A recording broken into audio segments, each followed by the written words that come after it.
நாங்க இருக்கிற வரைக்கும் நாங்க சொல்றதா இங்க சட்டம்.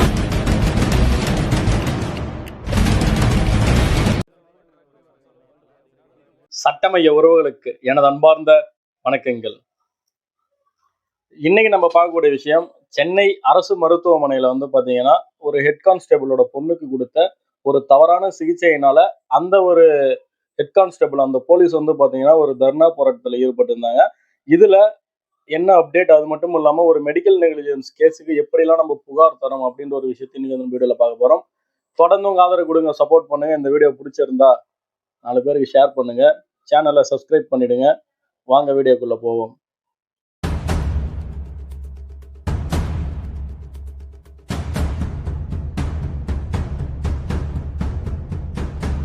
வடசென்னை ஓட்டேரி காவல் நிலையத்துல ஹெட் கான்ஸ்டபிளா பணிபுரிகிற கோதண்டபாணி இவருக்கு பாத்தீங்கன்னா 10 வயசுல ஒரு குழந்தை இருக்காங்க, ஒரு பெண் குழந்தை. அந்த குழந்தைக்கு ஒரு தவறுதலான சிகிச்சை பாத்தீங்கன்னா அரசு மருத்துவமனை சென்னையில இருக்க அரசு மருத்துவமனை கொடுத்துட்டாங்க. அதனால அந்த குழந்தையோட ஒரு காலே பாத்தீங்கன்னா அந்த பாதமே எரிஞ்சு போயிடுது அப்படின்ற மாதிரி, அதாவது அந்த பாதமே இல்ல, அரிச்சு போயிடுது. அந்த வீடியோ நீங்க பார்த்திருந்தாலுமே தெரிஞ்சிருக்கும். இது யாரெல்லாம் காரணம், அவங்க மீது நீங்க ஒரு சிபிசிஐடி உத்தரவு அல்லது என் புகாரை எடுத்து நீங்க விசாரிங்க அப்படின்னு சொல்லிட்டு அந்த ஒரு போலீஸ் கான்ஸ்டபிள் கேட்கிறாரு. நான் எவ்வளவு நாளா பொறுத்துட்டு இருந்தேன், கிட்டத்தட்ட இவ்வளவு நாளா நான் அரசாங்கத்துக்காக தான் பொறுத்துக்கிட்டு இருந்தேன். ஆனா எந்த ஒரு நடவடிக்கையும் எடுக்கல. அதனாலதான் பாத்தீங்கன்னா நான் இந்த ஒரு முடிவுக்கு வந்தேன் அப்படின்றது அவர் சொல்லியிருக்காரு. அந்த ஒரு குழந்தைக்கு பாத்தீங்கன்னா பெண் குழந்தைக்கு 10 வயசு. அந்த குழந்தை 3 வயசா இருக்கிறதுல இருந்து பாத்தீங்கன்னா கிட்டத்தட்ட பாத்தீங்கன்னா 7 வருஷமா பாத்தீங்கன்னா ஒரு அரசு மருத்துவமனையில் தான் ட்ரீட்மெண்ட்டே பார்த்துட்டு வந்திருக்காரு. அதாவது சிறுநீரக கோளாறு அப்படின்னு சொல்லிட்டு அவங்க மருந்து தராங்க. அந்த ஒரு மருந்து உட்கொண்டதுனாலதான் பிரச்சனை வந்தது அப்படின்னு சொல்லிட்டு இது ஃபர்ஸ்ட் நடந்தது எழும்பூர் அரசு மருத்துவமனையில. அதுக்கப்புறம் அவங்க ஃபர்தரா என்ன பண்றாங்க, குழந்தைகள் எழும்பூர்ல இருக்க அந்த குழந்தைகள் நல மருத்துவமனையில மீண்டும் சிகிச்சைக்கு பண்றாங்க. இங்க இருந்து மேல் சிகிச்சைக்காக பாத்தீங்கன்னா ராஜீவ்காந்தி அரசு மருத்துவமனைக்கு வரப்ப இதுக்கு முன்னாடி கொடுத்த அந்த மாத்திரைகள்ல தான் காரணம். அது மட்டும் இல்லாம ஒரு தடவை இன்னும் அந்த குழந்தையோட பெற்றோர்களுக்கே தெரியாம அந்த குழந்தைய கூட்டு போயிட்டு பாத்தீங்கன்னா டயாலிசிஸ்லாம் பண்ணியிருக்காங்க.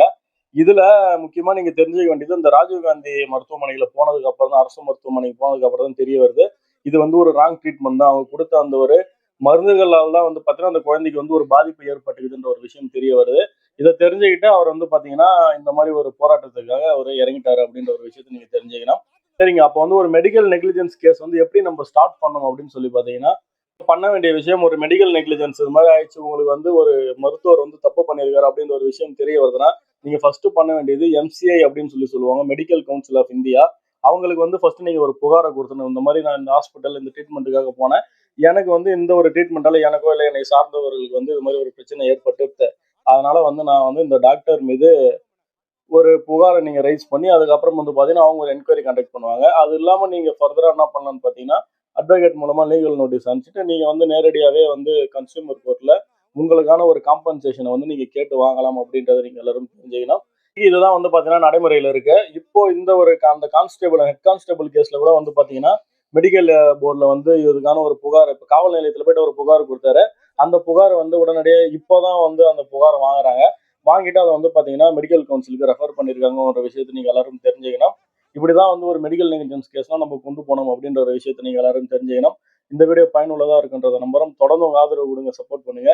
மறுபடியும் இன்னொரு வீடியோல சந்திக்கிறேன். லா சம்பந்தமா நிறைய ஷார்ட்ஸ் நம்ம சேனல்ல போட்டு வரோம், எல்லாத்தையும் பாருங்க. மறக்காம பிடிச்சா 4 பேருக்கு ஷேர் பண்ணுங்க. நன்றி, வணக்கங்கள்.